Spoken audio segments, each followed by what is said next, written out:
Dan ibadah itu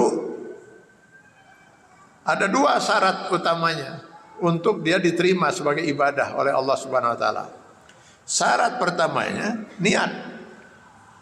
Bahwa niat dia melakukan ibadah itu semata-mata hanya untuk mengharapkan ridha Allah, lillahi rabbil alamin. Wa ma umiru illa liya'budullaha mukhlishina lahuddin.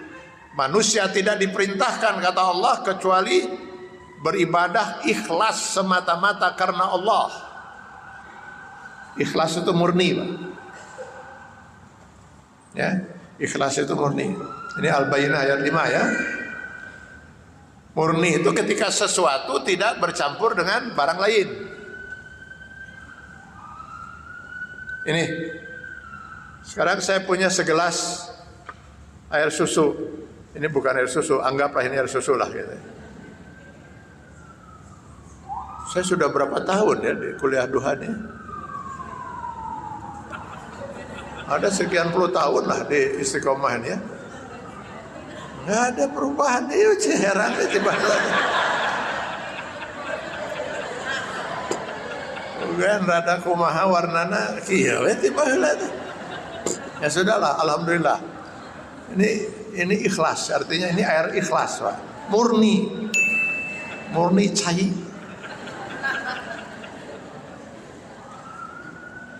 Ini karena yang menyiapkan ini juga untuk saya ikhlas orangnya, Pak. Kalau ini kita anggap misalnya air susu, lalu saya masukkan kopi Samet. Samet itu tahu? Sedikit banget. Segitulah kopi Samet. Masihkah bisa saya katakan ini susu murni? Tidak bisa. Sebutannya pun jadi susu kopi. Oh enggak, kalau kopi susu, kopinya yang banyak, susunya Samet. Lah, kan kopinya cuma Samet. Bagaimanapun Sametnya itu si kopi, dia telah menyebabkan susu satu gelas ini tidak murni lagi. Dalam bahasa Arab, bahasa Quran, tidak ikhlas. Ikhlas itu murni. Jadi kalau ada seorang sekarang datang ke Masjid Istiqomah ini untuk sholat zuhur misalnya, 99% dia datang ke sini untuk sholat dengan niat karena Allah Subhanahu wa taala. Mau sholat karena Allah. 1% karena ingin dipuji oleh calon mertua. Masih ikhlas? Itu yang harus kita selamatkan, la ilaha illallah kita itu. Semua harus 100% karena Allah. Saya berbakti kepada suami karena Allah 100%. Mengabdi kepada Allah karena lewat berbakti pada suami, lewat berbakti pada istri, lewat berbakti pada orang tua, lewat berbakti pada masyarakat, lewat berbakti pada negara. Semua harus 100% lillahi rabbil alamin.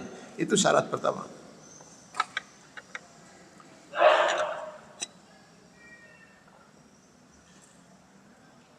Walaupun dia benar gerakan sholatnya, benar bacaan sholatnya, gak ada gunanya, gak akan bernilai ibadah kalau bukan diniatkan karena Allah.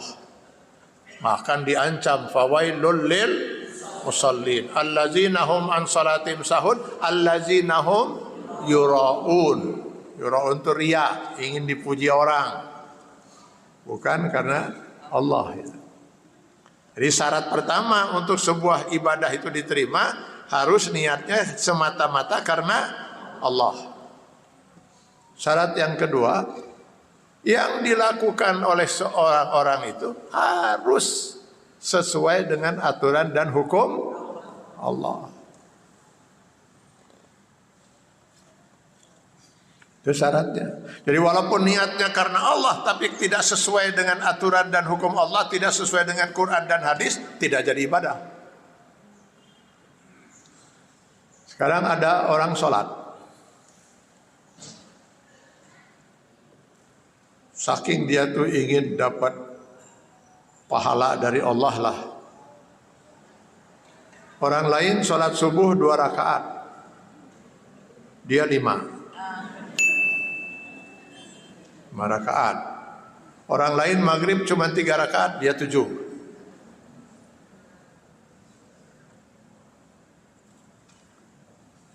Pertanyaan saya, 2 rakaat dengan 5 rakaat, mana yang lebih bagus? 2. Bapak-bapak dengar ya. Jadi menurut ibu-ibu, 2 juta rupiah dengan 5 juta rupiah itu lebih baik 2 juta rupiah. Jadi kalau bapak ibu punya uang 2 juta, bapak punya uang 2 atau 5 juta, berikan pada ibu 2. Karena bagi ibu 2 juta itu lebih baik daripada. Oh beda kalau rakaat. Oh beda apa lah rakaat. 2 rakaat dengan 5 rakaat lebih bagus 5. Orang lain sholat subuh 2 rakaat, dia 5, bagusan 5. Maghrib orang lain cuma 3, dia 7. Bagus itu. Menurut akal bagus. Tapi saya yakin kalau ada seorang muslim sholat subuh 5 rakaat karena dia yakin itu yang terbaik, insya Allah masuk neraka orang. Baik menurut akal dia, tidak benar menurut Allah. Jadi untuk suatu ibadah itu diterima oleh Allah, niatnya harus karena Allah dan dilakukan sesuai dengan aturan dan hukum Allah, sesuai dengan Quran dan Sunnah. Ini yang pertama, ya. Jadi mengesahkan Allah dari segi zat sebagai zat satu-satunya tempat kita mengabdikan hidup kita untuknya. Gitu. Tidak ada tempat kita mengabdi kecuali Allah.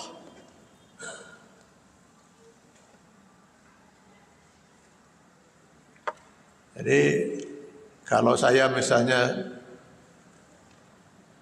ada peluang untuk mengabdi kepada Allah lewat berbakti kepada negeri ini, saya siap.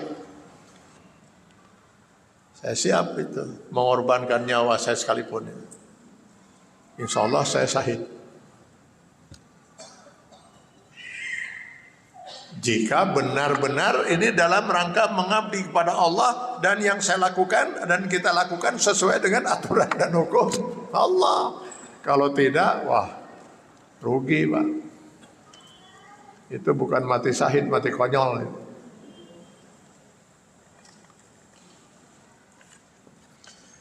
Nah, ini yang pertama. Yang kedua, esa di sini adalah juga la ilaha illallah itu kita mengesahkan Allah dari segi syariatnya, segi aturan dan hukum yang Allah tetapkan.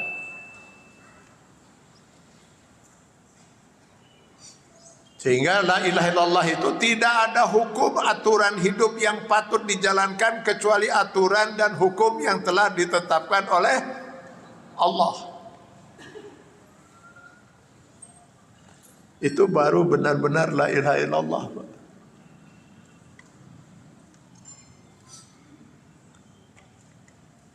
Lihat di dalam Quran surah Yusuf ayat 43. Inil hukmu illa lillah. Yang berhak menetapkan hukum itu hanya Allah. Hanya Allah lah yang berhak menetapkan ini halal, ini haram, ini benar, ini salah, ini harus kamu lakukan, ini harus kamu tinggalkan, ini hak, ini batil. Hanya Allah yang berhak menentukan.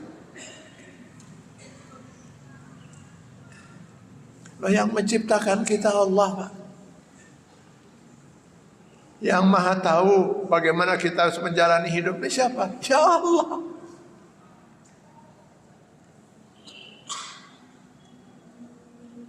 Dan dalam akidah seorang mukmin yang berpegang pada la ilaha illallah, semua hukum Allah itu mutlak benar. Pasti benar. Al-Quran yang 6.666 ayat itu mutlak benar, pasti benar. Dan seorang yang la ilaha illallah tidak boleh meragukan satu ayat pun. Zalikal kitab la raiba fi. Yang tidak boleh diragukan itu siapa? Alkitab. Alkitab itu apa? Al-Quran. Jadi nggak boleh ada satu ayat pun yang diragukan, Pak. Semua yang Allah firmankan pasti benar, mutlak benar. Karenanya semua yang bertentangan dengan Al-Quran yang mutlak benar pasti salah.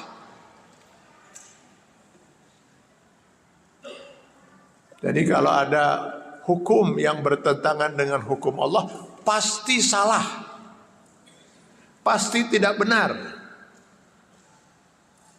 Kenapa? Kebenaran itu tidak mungkin lebih dari satu saling bertentangan.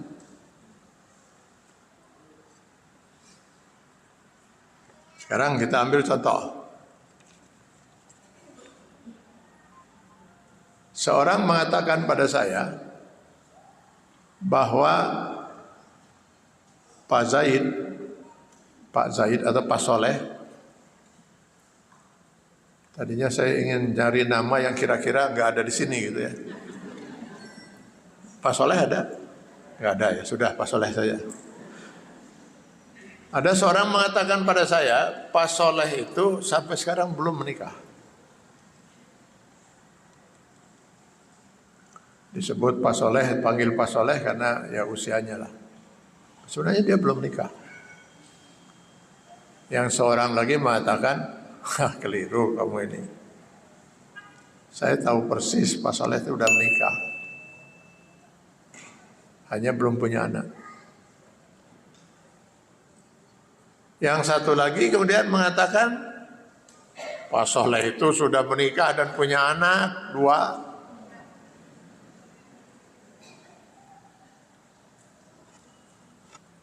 Dari 3 berita ini, Pak Soleh belum menikah, Pak Soleh sudah menikah gak punya anak, satu lagi Pak Soleh sudah menikah punya anak 2. Mungkinkah 3-3-nya benar? Tidak mungkin. Kan Pak Soleh itu cuma seorang, Pak. Pak Soleh belum menikah, benar. Pak Soleh sudah menikah tidak punya anak, benar. Pak Soleh sudah menikah punya anak 2, benar. Gak mungkin. Yang mungkin itu justru 3-3-nya nggak benar. Itu lebih mungkin daripada 3-3-nya benar. Karena yang benar itu Pak Soleh sudah menikah punya anak 4. Maka semua berita yang 3 tadi salah semua. Kalau benar semua nggak mungkin. Atau yang benar itu salah satu dari 3 tadi itu. Pak Soleh belum menikah. Maka berita Pak Soleh sudah menikah belum punya anak, Pak Soleh sudah menikah punya anak 2, salah. Tidak mungkin kebenaran itu bisa lebih dari 1 bertolak belakang. Sepakat kita? Sepakat. Nah sekarang ketika kita meyakini Al-Quran itu adalah kebenaran yang mutlak benar, maka kalau ada aturan dan hukum yang bertolak belakang dengan Al-Quran, benar salah? Salah.